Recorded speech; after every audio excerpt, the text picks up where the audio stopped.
সেনাপতি হিসাবে যতটুকু পরিচিত নয়, তার চেয়ে তিনি সবার কাছে পরিচিত, তিনি একজন ভিপি। কিন্তু কালকে যেভাবে তার উপরে এই যে সেনাবাহিনী হামলা করলো সরাসরি, সেনাবাহিনী কি তাকে চিনে না? সে তো একটা দলের প্রেসিডেন্ট, সেই হিসেবে তো তাকে ন্যূনতম রেসপেক্ট করা দরকার ছিল। কিন্তু আমরা কি দেখলাম? আমরা দেখলাম সেই হাসিনার আমলে যে পেটুয়া বাহিনী ছিল, সেই পেটুয়া বাহিনীর মতো হায়নাদার বাহিনীর মতো এই সেনাবাহিনী বিপি নূরের উপরে হত্যা চেষ্টা চালিয়েছে। এটা কি আমার কথা নয়, এটা তো আপনারা মিডিয়াতে দেখেছেন, সকল মিডিয়াতে চলে এসেছে যে তার উপরে কিভাবে এই সরকারের পেটুয়া বাহিনী হামলা চালিয়েছে।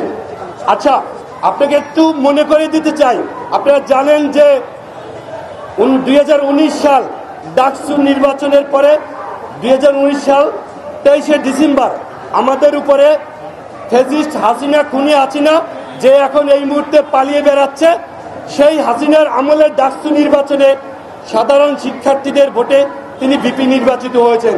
এটা কিন্তু তিনি মেনে নিতে পারেনি। যখনই তিনি ভিপি নির্বাচিত হয়েছেন, তখনই তিনি মানুষের অধিকারের জন্য রাজপথে নেমেছে, মানুষের ভোটাধিকারের জন্য রাজপথে সোচ্চার ছিলেন।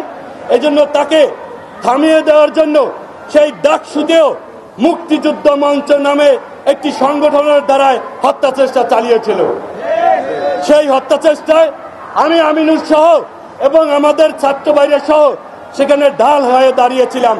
সেই ঢাল হয়ে দাঁড়িয়েই আমার মাথায় সঞ্জিত অস্ত্র দিয়ে বাড়ি দিয়ে আমাকে ওখানে অজ্ঞান করে ফেলে এবং আমি লাইফ সাপোর্টে চলে যাই। বন্ধুগণ, সেই দিনগুলো তো আমরা ভুলে যাইনি, কিন্তু সেটি ছিল একটি ফ্যাসিস্টের আমল।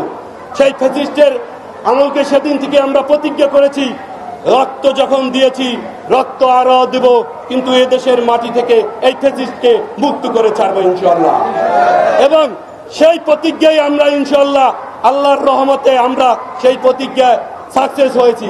এখন আমার কথা হচ্ছে, তখন তো আপনারা দেখেছেন যে তখন পেটুয়া বাহিনী কারো কথাই কোনো মূল্যায়ন করতো না, কোনো নেতাকেই কোনো মূল্যায়ন করতো না।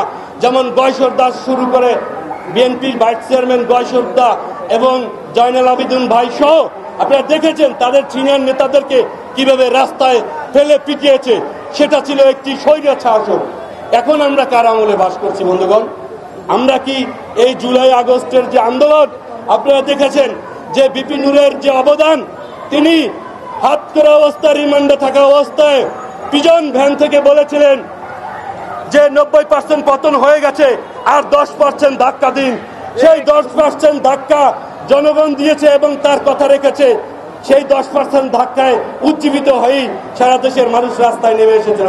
সেটা কি আমরা ভুলে গিয়েছি? সেটা কি এই সরকার ভুলে গিয়েছে? সেটা কি এই সেনাপ্রধান ভুলে গিয়েছে? একজন সেনাপ্রধান হয়ে আমরা জানি যে আইন শৃঙ্খলা বাহিনীর ভিতরে সেনাবাহিনী একটি সুনামধন্য সংগঠন, সুনামধন্য বাহিনী। আমরা দেখেছি গত 18 সালের নির্বাচন, 14 সালের নির্বাচন, এই সেনাবাহিনীর ভূমিকা আমরা দেখেছি। তারা সেনাবাহিনীর ভূমিকায় ছিলেন না, তারা ছিল দর্শকের ভূমিকায়, অথচ আমরা তাদের প্রতি আস্থা রেখেছিলাম।